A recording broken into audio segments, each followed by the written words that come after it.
오늘 이제 5월 가정의 달을 맞이해서 세 번째 시간으로 창세기 27장 1절로 35절 말씀을 중심으로 가정의 불행과 갈등의 치유, 이런 제목으로 하나님 말씀을 증거하고 함께 은혜 받고자 합니다. 5월은 이 가정의 달입니다. 우리 모든 가정이 다 하나님의 뜻을 밝히 깨닫고 하나님의 뜻대로 가정을 세워나감으로 축복의 가정이 다 되시기를 축원합니다. 모든 가정이 다 행복한 가정이 되기를 원하고 또 축복의 가정이 되기를 원하는 건 다 인지상정일 것입니다. 그럼에도 불구하고 우리 주변에는 이 불행과 갈등의 가정이 의외로 많은 것이 현실입니다. 자, 오늘 본문을 통해서 족장시대의 한 신앙의 인물 이삭의 가정을 통해서 그의 가정의 이 불행과 갈등의 원인이 무엇인가 살펴보고 우리 가정이 이 불행과 갈등을 치유하고 어떻게 하면 이 행복한 가정을 세워나갈 수 있겠는가, 그 비결을 배우고자 합니다. 자, 이삭의 가정의 불행과 갈등의 원인이 뭔가, 오늘 본문에는 중요한 4명의 인물이 등장합니다. 이 부부간인 이삭과 그의 아내 리브가, 그리고 그 두 자녀들인 쌍둥이 야곱과 에서가 바로 그들인데요. 맨 먼저 그러면 이 아버지 이삭에 대해서, 이삭은 과연 어떤 인물인가? 오늘 본문 1절로 4절에 잠깐 우리 다시 보시면, 이삭이 나이가 많아 눈이 어두워 잘 보지 못하더니 맏아들 에서를 불러 이르되 내 아들아 하며, 그가 이르되 내가 여기 있나이다 하니 이삭이 이르되 내가 이제 늙어 어느 날 죽을는지 알지 못하니 그런즉 내 기구 곧 화살통과 활을 가지고 들에 가서 나를 위하여 사냥하여 내가 즐기는 별미를 만들어 내게로 가져와서 먹게 하여 내가 죽기 전에 내가 마음껏 내게 축복하게 하라 그랬습니다. 우리가 잘 아는 대로 이삭은 우리 믿음의 조상 아브라함의 아들이죠. 그래서 아버지의 좋은 신앙을 배워왔습니다.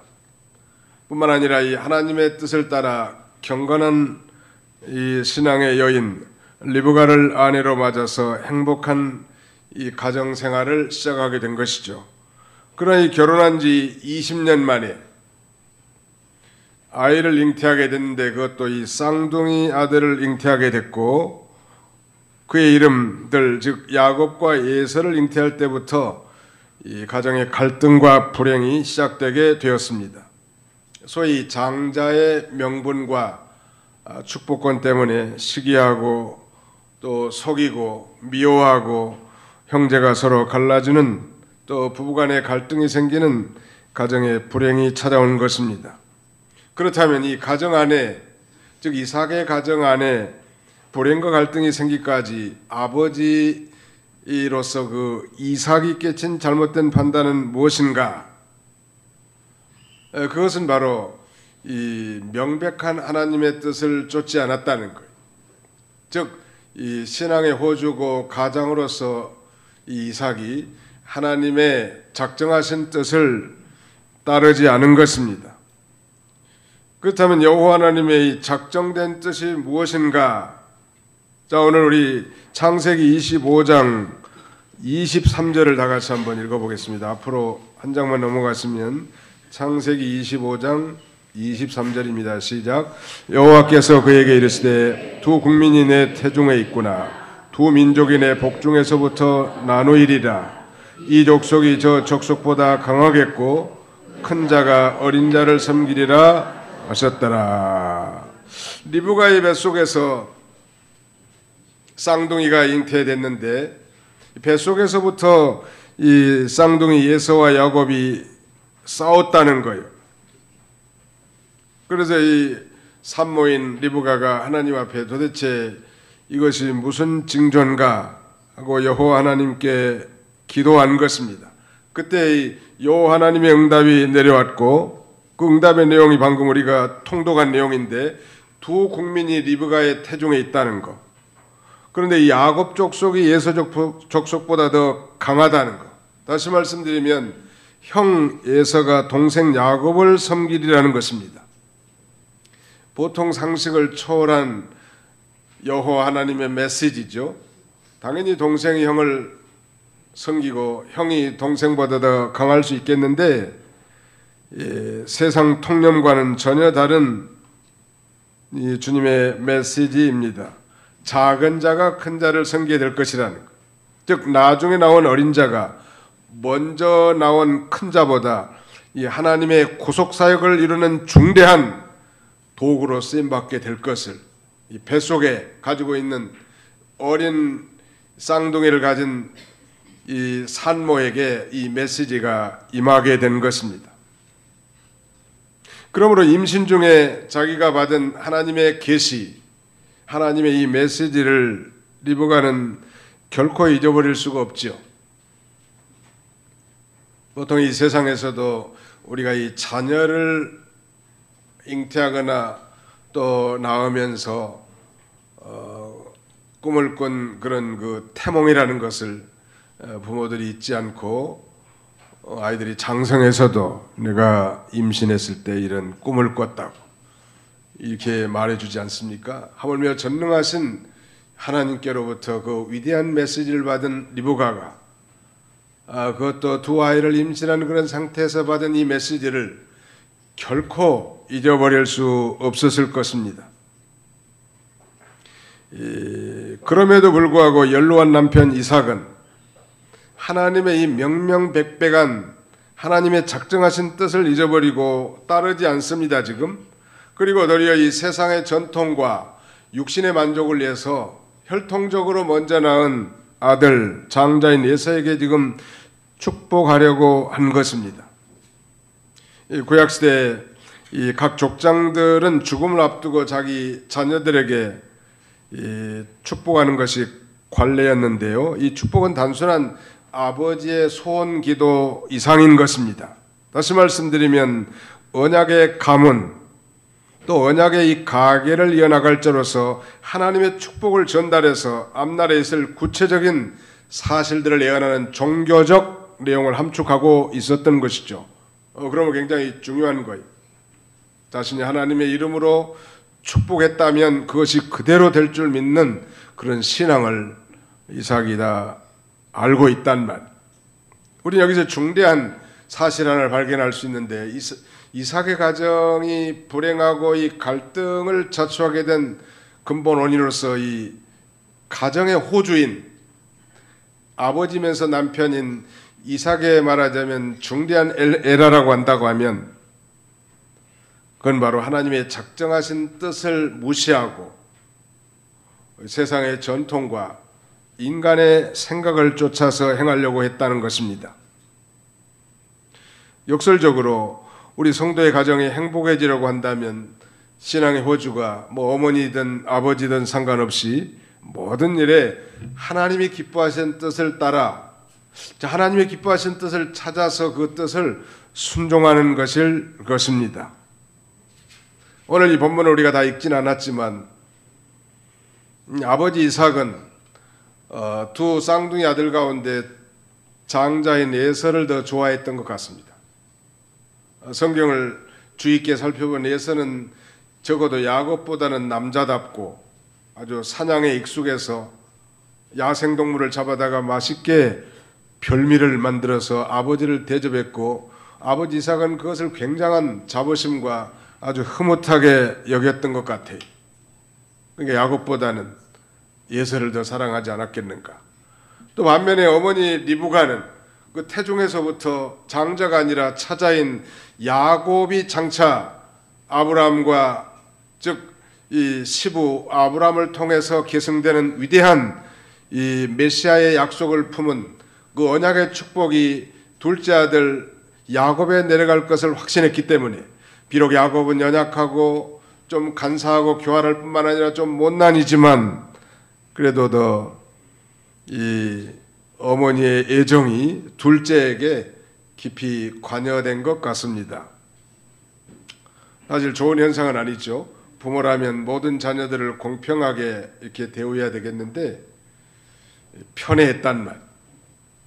그래서 인간의 한계 상황일 수는 있겠으나 우리 예수 믿는 사람들은 가정에서나 교회에서나 절대 편애해서는 안 된다는 거.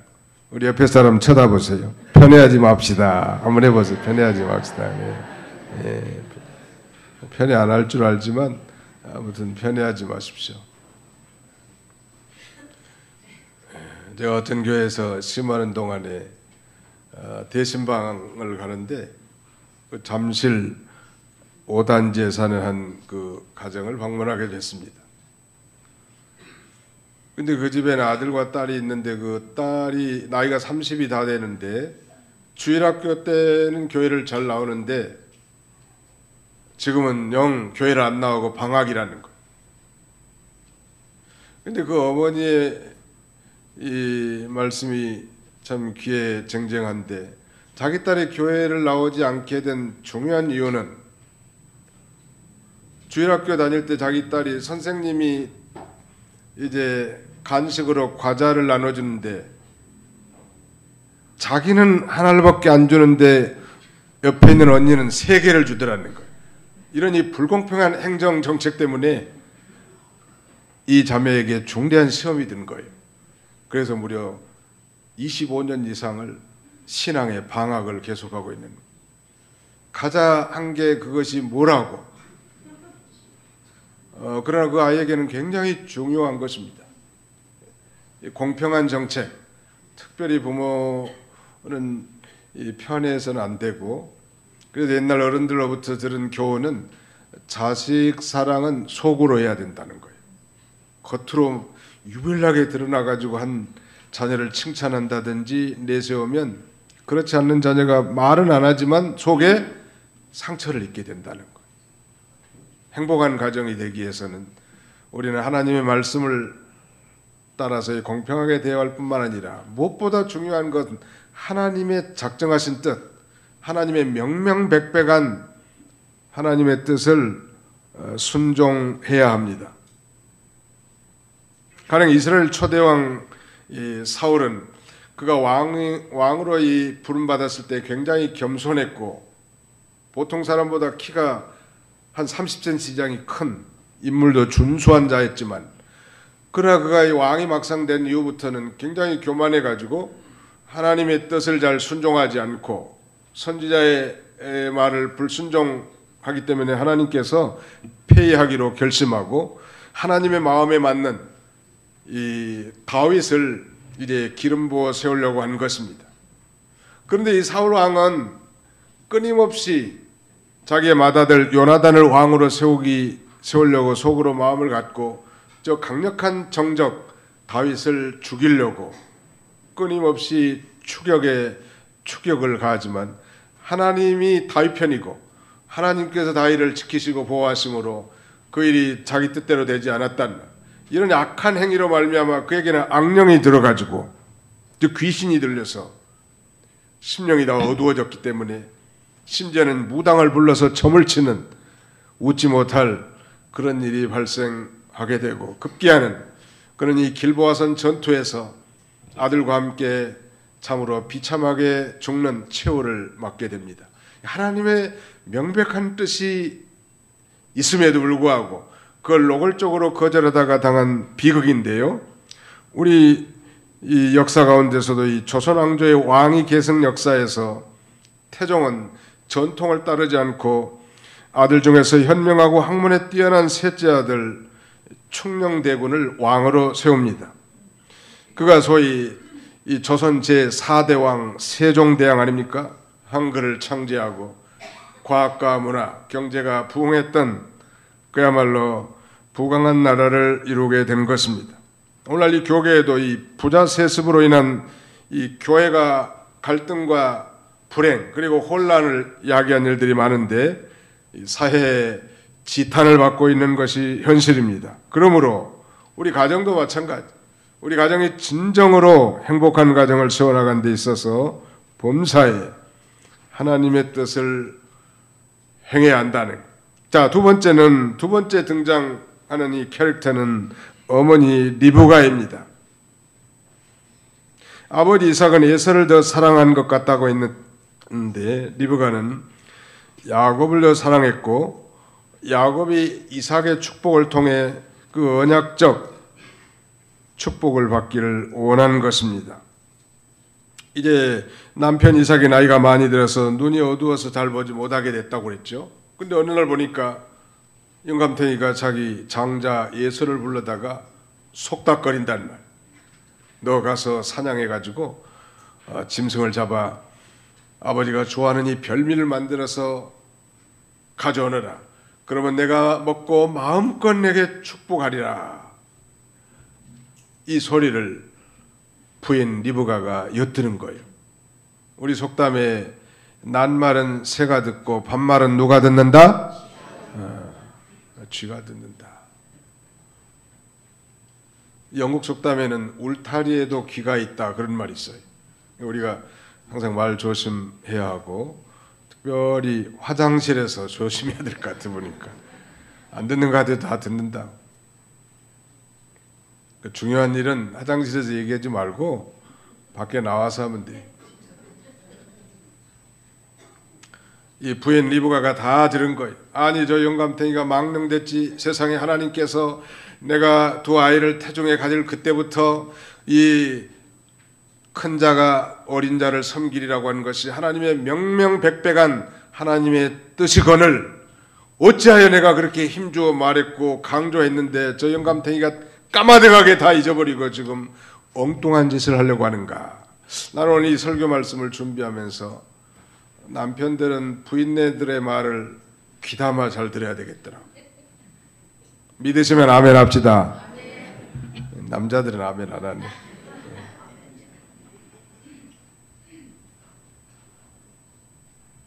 이 부인들 말 잘 들으면 그 손해는 없을 것 같아요. 제가 보니까 나이 들수록.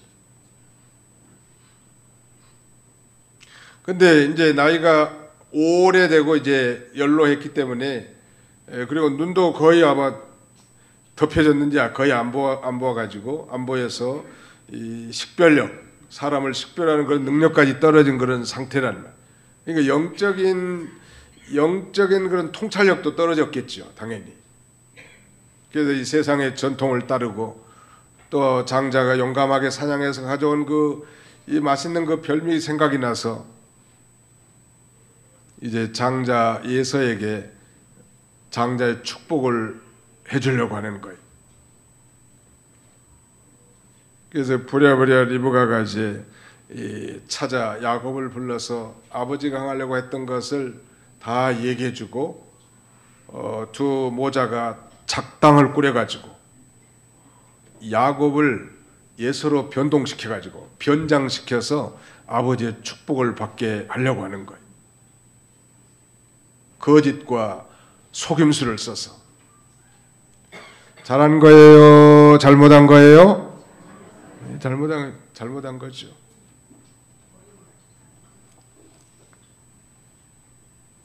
리브가는 이거야말로 정말 하나님의 작정하신 뜻을 정면으로 위반한 것임을 너무나 잘 알고 있었기 때문에 영감탱이의 이 행위에 대해서 마음이 조급해진 거예요. 그래서 어떻게 하든지 이 일은 막아야 되겠다 하는 그런 사명감이 생겼고 하나님의 뜻을 성취해야 된다는 인간적인 의지가 앞선 거예요. 즉 조급증이 생긴 거예요. 조급하면 사고가 납니다. 따라서 합시다. 조급하면 사고가 납니다. 보통 교통사고 난 사람들 얘기 들어보면 마음이 평안하지 못하고 조급할 때 접촉사고도 나고 그런다. 운전하기 전에 먼저 하나님 앞에 기도하고 주님 하나님의 도우심으로 안전운행하게 주시옵소서. 그래 마음이 평안한 가운데 운전하면 즐거울 텐데 기도도 안 하고 뭔가 쫓기는 듯이 눈이 번쩍번쩍하면서 이러다가 뭐 뒤차도 받고 앞차도 받고 전봇대도 붙이고 가게 부딪혀가지고 상자 다 뒤집어 엎어놓고 그런 거예요. 그리고 잘못했으면 정당하게 이 대가를 지불하면 될 텐데 또 도망가는 거예요. 아니 보험은 뭐 들라고 들어? 사고 날 때를 대비해서 보험 든 거 아니에요? 사고 날 수 있는 거죠. 사고 났으면 정당하게 보험회사와 그 다음에 책임을 감당하게 하면 될 텐데 뭐 크게 뭐 두렵고 무서워가지고 도망가가지고 양심이 또 불안전해가지고 조급하면 사고가 나는 거예요. 지금 사실 조급하게 생겼죠. 분명히 하나님께서 야곱을 장자의 축복을 줘서 언약을 계승하게 하는 게 하나님의 뜻인데, 아니 남편이 지금 분별력 없이 지금 예서를 축복하려고 하고, 예서가 지금 이 사냥을 해가지고 별미를 가져오면 당장 축복하게 생겼으니까 부인네로서는 조급증이 생길 수밖에는 없겠지만, 그런다고 거짓과 속임수로 남편을 속이고 자녀에게 거짓말을 가르쳐서 그렇게 하면 되겠냐는 말. 아무리 남편이 못나서도 남편에게 좀 잘 얘기할 수 있지 않겠습니까?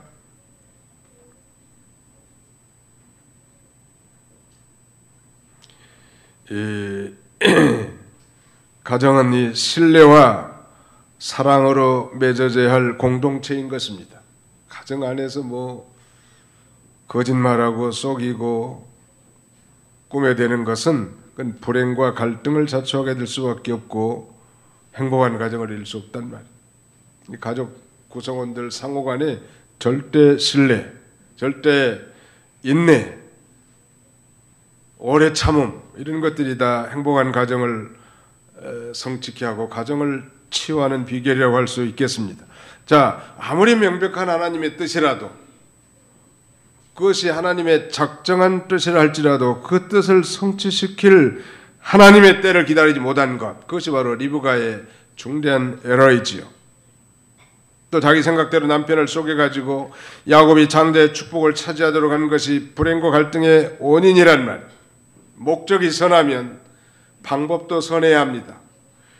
이 목적이 선하면 방법도 선해야, 그래야 하나님께 영광이 돌아가고 그 다음에는 다른 사람들도 상처를 받지 않는 것입니다. 리브가는 하나님의 주권을 믿고 그러므로 하나님의 때를 기다리면서 기도했어야 할 것입니다. 그러면 일은 하나님이 하시는 것이죠. 우리 성도는 인간으로서 진실되이 최선을 다한 다음에는, 그 다음에는 하나님께서 그 일을 하실 수 있도록 맡겨드리는 거예요. 하나님이 할 일까지 자기가 하는 게 아니란 말이에요. 긴급한 상황에 조급함을 느낀 인간의 자기 수단을, 그것조차도 하나님의 뜻인 양 정당화하는 것은 옳지 않는 거예요. 목적이 좋으면 방법도 좋아요. 한번 따집시다. 한번 따집시다. 목적이 선하면 방법도 선해야 합니다. 부인네가 주일날 교회 가가지고 목사님이 전하는 말씀을 통해서 은혜 받고 성도들과 교제하고 예배하고 봉사하고 아주 은혜가 충만하게 집에 돌아왔는데, 남편이 됐든 아주 불쾌한 소리를 한단 말이야. 내가 은혜 받고 오니까 저 마귀 새끼가 저 나를 괴롭힌다고. 그렇게 할 게 아니죠. 교회 가도록 허락해 준 남편에 대해서 고맙게 생각하고, 아직 남편이 그럴 만한 신앙이 어리기 때문에 충분히 그럴 수 있는 줄 알고, 덕스럽게 남편을 대했더라면 더 전도의 효과가 좋지 않을까요? 이로 인해서 이제 하나님 방법이 많으시다고 그랬죠. 당장 급한데 그러면 가만히 보고만 있습니까? 이렇게 반문할 수 있겠는데, 하나님은 방법이 많으신 거예요. 자, 사냥으로 간 이삭으로 하여금 종일 사냥감을 만나지 못하게 하실 수도 있어, 하나님. 그 다음에 사냥으로 가가지고 발 인대가 파열될 수도 있다고, 사냥감 잡기 전에. 그리고 하나님의 때에 축복할 수도 있다는 말. 하나님의 절대의 주권을 믿고 기도하면서 끝까지 기다리는 거예요. 그랬더라면 이런 가정의 이 불행과 갈등은 결코 생기지 않았을 것입니다. 자, 이로 인해서 이삭의 가정에 큰 갈등과 불행이 생긴 거예요. 지금 아들 야곱과 공모해가지고 남편을 속이고 정말 장자인 예서를 상처 주게 하지 않았습니까? 이제 형 에서는 나중에 이 사실을 알고 아버지 목숨만 끊어지면 내가 동생 야곱을 죽이겠다고 혈기방장하고 분노에 가득 찹니다. 이로 인해서 죽음을 명기해서 야곱은 이제 정든 부모를 떠나 저 멀리 밧단 아람으로 도망가서 무려 20년 동안 나그네 생활하게 되는 거예요. 그리고 돌아왔지만 다시는 그 어머니 리브가를 볼 수 없었습니다. 비극이죠. 만일 리브가가 하나님을 믿고 조용히 기도하면서 하나님의 뜻대로 끝까지 인냈다면 가족 간의 불행과 갈등은 없었을 것입니다. 우리는 종종 하나님의 뜻을 기다리지 못하고 조급한 마음에서 인간적인 수단, 인본주의를 써서 심각한 후유증을 야기시킬 때가 많은데요. 그러므로 우리는 하나님의 절대 주권을 믿고 끝까지 기도하면서 인내한다면 우리 하나님은 당신의 그 오묘한 방법, 하나님의 그 신비스러운 이 방법을 통해서 당신의 일을 아름답게 성취할 수 있는 것입니다. 믿으시면 아멘 합시다. 하나님은 방법이 많으세요. 우리 인간에게는 정말 끝장이다, 절단났다, 정말 앞이 캄캄하고 도저히 앞길이 헤쳐나갈 수 없는 그런 상황이라도 인간의 그 막힌 상황에서는 이제 하나님 일하실 수 있는 거예요. 하나님은 여러분 홍해바다 앞에 진친 이스라엘 백성들을 한번 상상해 보십시오. 그리로 인도하신 분은 하나님이세요. 앞에는 넘실거리는 홍해바다가 가로막혀 있지요. 뒤에는 저 바로의 애굽의 군대 700승의 병거를 끌고 추격하고 있지요. 좌우는 정말 죽음의 산맥 광야가 펼쳐져 있습니다. 그야말로 도가내든 지고 사면 초가에 있었지만 누가 저 철렁거리는 이 홍해바다를 갈라서 마른 땅으로 이스라엘 백성들을 건너게 할 수 있었겠냐는 말이에요. 하나님은 방법이 많으십니다. 축복하는 방법도 많고 심판하는 방법도 많는 거예요. 죄 짓고 도망가고 머리만 숨긴다고 해결되는 게 아니에요. 하나님은 이 지구촌 끝까지라도 쫓아가서 반드시 그 죄에 대해서 힐문하고 보응하실 것입니다. 반면에 믿음을 지키고 하나님의 선하신 뜻대로 사는 자에게는 하나님은 축복의 방법들이 많기 때문에 어떠한 방법을 통해서도 하나님이 부어주시고 축복하시고 형통케 하시는 하나님이십니다. 우리가 이런 사실을 믿어야 할 것입니다. 자, 세 번째 등장인물은 바로 둘째 아들 야곱입니다. 18절을 잠깐 보실까요? 18절. 창세기 27장 18절입니다. 야곱의 아버지에게 나아가서 내 아버지여라고 부르니 이르되 내가 여기 있노라. 내 아들아 내가 누구냐? 야곱의 아버지에게 대답하되 나는 아버지의 맏아들 에서로소이다. 아버지께서 내게 명하신 대로 내가 하였사오니 오나간데 일어나 앉아서 내가 사냥한 고기를 잡수시고 아버지 마음껏 내게 축복하소서. 이삭이 그의 아들에게 이르되 내 아들아 내가 어떻게 같이 속히 잡았느냐? 그가 이르되 아버지 하나님 여호와께서 나로 순조롭게 만나게 하셨음이니이다. 이삭이 야곱에게 이르되 내 아들아 가까이 오라. 내가 과연 내 아들 에서인지 아닌지 내가 너를 만져보려 하노라. 야곱이 그 아버지 이삭에 가까이 가니 이삭이 만지며 이르되 음성은 야곱의 음성이나 손은 에서의 손이로다 하며 그의 손이 형 에서의 손과 같이 털이 있으므로 분별하지 못하고 축복하였더라. 이삭이 이르되 내가 참 내 아들 에서냐? 그가 대답하되 그러하니이다. 야곱은 이제 아버지를 속이고 축복을 받는 일에 성공했습니다. 그러나 이 일로 인해서 이 엄청난 대가, 불행과 갈등을 초래하게 되는데요. 야곱이라고 하는 이름의 뜻은 속이다, 발꿈치를 잡다 그런 말이에요. 즉 야곱은 속이는 자고 다른 사람의 발꿈치를 잡고 늘어지는 자예요. 야곱은 자기 이름과 같이 전에도 형 에서에게 장자의 명분을 갈취합니다. 이 온 들판을 돌아다니면서 사냥하고 돌아와서 배고픈 형에게 이 야곱은 이제 계책을 미리 마련한 것 같아요. 형이 좋아하는 붉은 죽을 끓이기 시작합니다. 아마 보통 이 팥죽이라고 생각이 되는데, 그래서 정말 사냥하고 돌아와서 허기에 지친 형을 그것 가지고 유혹하는 거죠. 아니나 다를까 형이 도착했습니다. 당돌해서 내가 끓이는 그 죽을 내게 달라고, 붉은 죽을. 그때 야곱이 거래를 제안합니다. 형의 그 장자권을 내게 팔아라. 내가 그러면 팥죽을 주겠다. 팥죽 한 그릇에 형의 장자권을 사겠다고 하는 그런 거래. 야곱은 어떻게 하든지 형의 장자의 명분을 빼앗고 그 장자의 축복을 받기를 원했는데 왜 그랬을까? 여러분이 유대사의 족장시대에 특별히 이 장자가 된다는 것은 외적으로나 내적으로나 굉장한 그 축복의 위치입니다.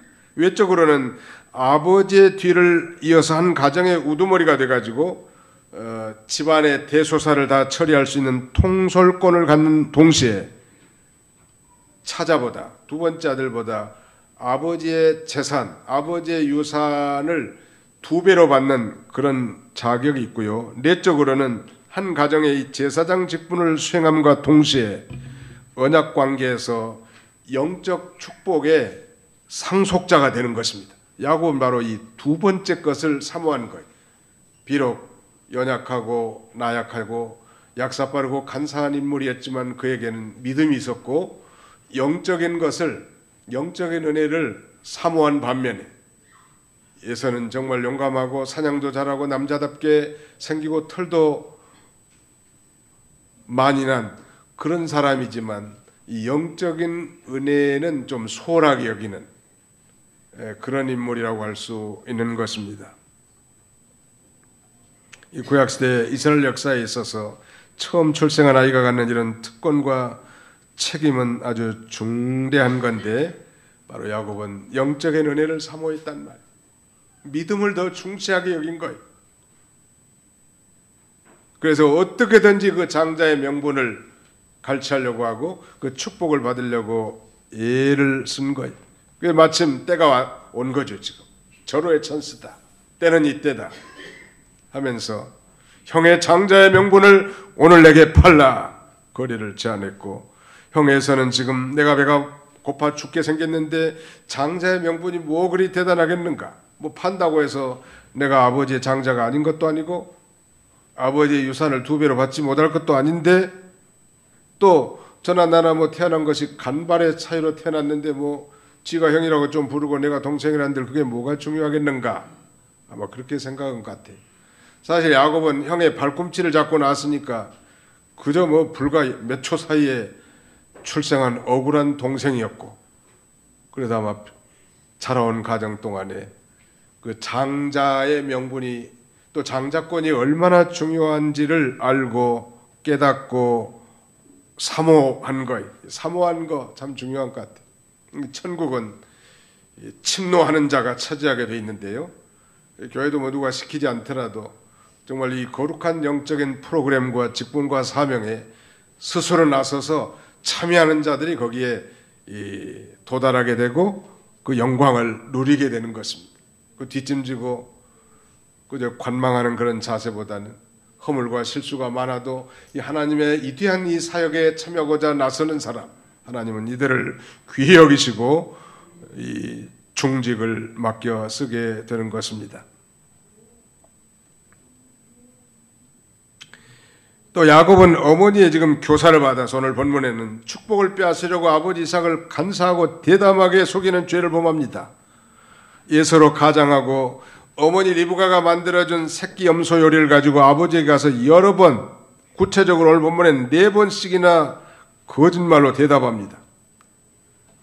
아주 용기 백배합니다. 자, 창세기 27장 18절, 야곱이 아버지에게 나아가서 내 아버지 하고 부르니 이르되 내가 여기 있노라.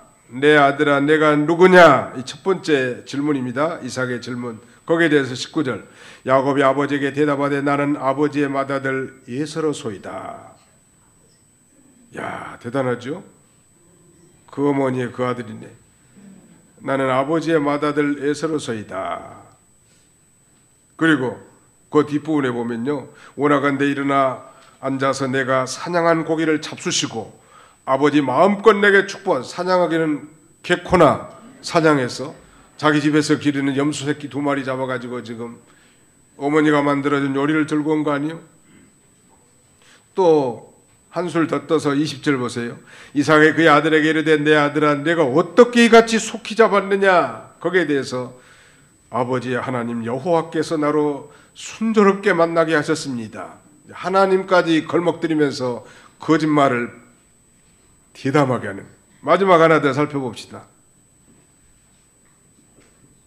24절 이삭이 이르되 내가 참 내 아들 에서냐. 그가 대답하되 그러하니이다. 이삭이 야곱을 축복해 주려고 하면서도 뭔가 좀 미심쩍은 게 있었던 것 같아요. 그래서 만져보자. 목소리는 야곱 같은데 손은 에서로구나. 그래서 마지막으로 지금 질문하는 거예요. 내가 참 내 아들 에서냐? 그가 대답하되 그러하니이다. 아주 담대한 그런 거짓말. 이 거짓말도 자꾸 하다 보면 느는 거예요. 우리 옆에 사람은 쳐다보면 거짓말하지 맙시다. 시작. 거짓말하지 맙시다. 종종 목사님이 집에 선방 가게에서 전화하면은 그 전화 소리에 들리는 소리가 있어요. 엄마 없다고 해라. 안 들렸으면 좋겠는데 전화하고 빨리 끄라고. 요새 스마트폰을 안 꺼놓으면요 그 집안에서 벌어진 일들이 제 귀에 다 들려. 전화하고 나면 반드시 꺼야 된다. 아무튼 이 거짓말하면 반드시 다 자녀들이 배우게 돼요. 그러므로 이삭은 이제 에서에게 주려고 했던 축복을 쏘가서 야곱에게 했습니다. 그 일로 이제 형 에서에게 미움을 받아서 정든 가정에서 쫓겨나 나그네 생활을 했고 20년 동안 다시는 어머니 리브가를 보지 못합니다. 또 밧다람에 가서도 이제 자기 외삼촌 라반에게 무려 10번이나 사기를 당합니다. 품삯을. 그러니까 뛰는 놈 위에 무슨 놈이 있다? 나는 자기 삼촌이 한 수 덜 떠. 아주 약사 빠르고 간사한 아주 라반, 구부러진 낙과 같은 삼촌 라반을 만나서 속임을 10번이나 당하는 거예요. 처음에는 부인까지도 속여버렸잖아요. 라헬을 사랑했는데 자고 보니까 옆에 여자가 누구예요? 레앗. 이거 하나님이 훈련시키는 거예요. 거짓 부르기하고 사기치고 돌아다닌 거. 그런데 예수 믿고 구원받았다고 갑자기 성자가 되는 거 아니죠? 하나님이 이 천당할 동안 만드시는 거예요. 거짓된 사람이 진실된 사람으로, 속이는 사람이 정직한 사람으로 하나님은 성령을 우리 안에 내주시켜서 우리를 거룩한 하나님의 자녀로 날마다 만들어 나가는 거예요. 그래서 창녀가 변하여 성녀가 되고 깡패가 변해돼서 성자가 되어 거룩한 하나님의 언약의 후계자로 삼아 나가시는 것입니다. 하나님의 원래 작정은 뭐였냐면 에서는 미워하고 야곱은 사랑하는 것이었습니다. 즉 큰 자가 어린 자를 섬기는 거였단 말이에요. 이것이 하나님의 태중에서부터의 작정이요. 그러므로 야곱이 아버지를 간사하게 속이지 않았어도 장자의 기업은 반드시 에서가 아니라 야곱에게 돌아오게 되어 있습니다. 그러므로 야곱이 하나님의 주권을 믿고 형을 사랑하고 인내하면서 진실하게 나갔어야 할 것입니다. 거짓과 속임은 이 가정의 불행과 갈등의 중대한 원인 것입니다. 진실과 정직, 인내가 행복한 가정의 열쇠요, 불행과 갈등의 가정을 치유하는 치유책이라고 할 수 있겠습니다. 그렇다고 해서 이 에서에게는 그러면 전혀 축복하지 않았을까? 아버지로서 에서에게 당연히 축복을 했을 거예요. 마지막 등장한 인물이 이제 에서인데요. 시간 관계상 간단하게 마무리하도록 하겠습니다. 히브리 기자는 이제 히브리서 11장 21절에 이렇게 이삭의 신앙을 요약합니다. 믿음으로 이삭은 장차 있을 일에 대하여 야곱과 에서에게 축복하였으며 라고 말하는데, 그러니까 이 에서에게도 축복하지 않은 것은 아니라, 하지만 이 구속사적 의미의 축복, 장남이 계승하는 그런 영적인 축복은 아니었다는 거예요. 세상엔 뭐 물질적, 명예적 그런 축복은 했지만 야곱에게 내린 것 같은 그런 이 메시아를 양태하는, 즉 그리스도의 이 말하자면 구속의 은혜에 참여하는 언약적 축복은 받지를 못하는 것입니다. 인간적으로 볼 때 참 에서는 축복을 도적맞은 장본인이었습니다. 그러나 에서는 에서의 근본 불행은 하나님께 선택을 받지 못했다는 것이죠. 오늘 본문에 나타난 이 불행과 갈등의 원인은 에서의 망령된 행실 때문입니다. 자, 오늘 성경을 한 군데 읽고 마치겠습니다. 히브리 12장 16절로 17절, 히브리서 12장 16절로 17절을 다 같이 찾아서 통독하겠습니다. 히브리서 12장 16절로 17절입니다. 시작. 음행하는 자와 혹 한 그릇 식물을 음식을 위하여 장자의 명분을 판 에서와 같이 망령된 자가 없도록 살피라. 너희가 아는 바와 같이 그가 그 후에 축복을 이어받으려고 눈물을 흘리며 구하되 버림받아 되어 회개할 기회를 얻지 못하였느니라. 본문에 나타난 이 불행과 갈등의 원인은 에서의 망령된 행실 때문이라는 거예요. 망령된이라고 하는 이 단어의 어떤 영어 번역에는 godless라고 표현되어 있습니다. godless, 직역하면 하나님이 없는 그런 뜻이거든요.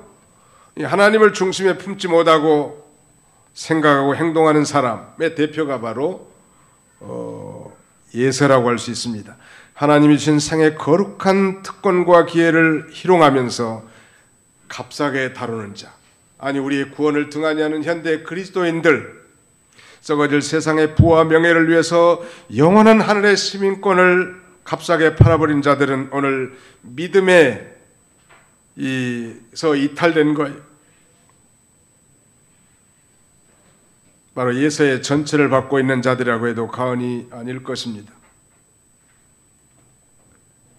신령한 것보다도 물질을 더 귀중히 여기고 장래의 것보다도 현세의 것을 만족하는 인물, 그래서 궁극적으로 그의 조부 아브라함과 이삭에게 약속하신 메시아로 말미암은 그 위대한 영적인 축복을 대수롭게 여기지 않았다는 거예요. 그리고 그의 축복을 기업을 얻으려고 눈물을 흘리며 통곡했지만 회개할 기회를 얻지 못했다고 성경은 증언하고 있습니다. 아마 눈물을 흘리고 통곡은 했지만 그것이 회개라고 말할 수 없지요. 우리가 종종 예배드리다가 기도하다가 눈물을 찔끔 흘리는 것을 회개라고 착각하면 안 돼. 그것을 은혜 받았다고 말할 수는 없어요. 정말 회개라는 것은 자기가 하나님 앞에 죄인 된 것을 인정하고 뉘우치고 하나님께 돌아와서 하나님의 뜻을 순종하는 것일 것입니다. 자, 그러면 에서를 향한 하나님의 뜻은 무엇일까요? 하나님이 동생 야곱을 쓰시겠다고 하면 하나님, 저는 그것을 순복하겠습니다. 동생이지만 하나님이 동생을 쓰시겠다고 하면 순종하겠다. 그는 통곡하고 회했지만 회개는 결코 하지 않았습니다. 울고 눈물을 흘렸지만 한 번도 하나님의 뜻을 받아들이겠다고 하는 의지적 결단도 없었고 그런 고백조차도 없었던 거예요. 사랑하는 성도 여러분, 우리에게 있어서 이 진정 중요한 것은 오늘 우리 모두는 다 예수 그리스도를 믿고 하나님의 장자된 자로서 저 하늘의 영원한 천국 기업을 이어받을 상속자들이 다 된 거예요. 그럼에도 불구하고 눈에 보이는 것이 전부이고 물질이 전부이고 현세적인 것이 전부이고 만지는 것에 만족할 수밖에 없다고 한다면 어찌 예서와 다를 바가 있겠냐는 말이에요. 오늘 우리에게 맡겨진 작은 사명과 직분을 헌신짝처럼 내버리고 소홀하고 대수롭지 않게 여기지 않고 자기의 육신의 자그마한 유익을 위해서만 동분서주하고 진력한다면 어찌 그가 정말 장자로서의 역할을 감당할 수 있겠냐는 말. 사랑하는 성도 여러분, 그러므로 우리가 받은 이 구원을 등한히 여기지 말고 정말 우리가 이 몸에 담겨 있는 것이 단순한 안위나 없고 평안을 구하는 그런 이 장소가 아니라 정말 내가 예수 그리스도의 십자가의 구속 사건으로 말미암아 모든 죄를 용서받고 하나님 나라의 요원이 되어 장자로서 이 길을 걸어간 줄 알고 장자로서 정말 하나님의 나라와 그의 영광과 의를 구하고 헌신하고 일심전력 다하는 것이 바로 영원한 영광에 참여하는 것인 줄 깨닫고 작게는 우리 가정이 정말 행복한 가정을 이루고 또 크게는 하나님 나라의 일비지력을 감당하는 저와 여러분들이 다 되시기를 주님의 이름으로 축원하는 바입니다. 기도하겠습니다. 기도하십시다. 살아계신 우리 아버지 하나님께서 5월 가정의 달을 맞이하여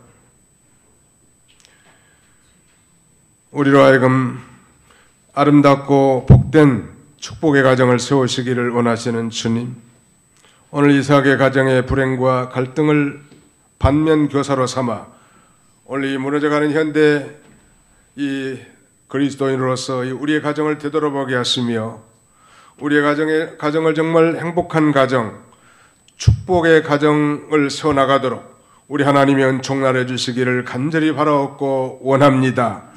마땅히 행할 것을 아이에게 가르치라.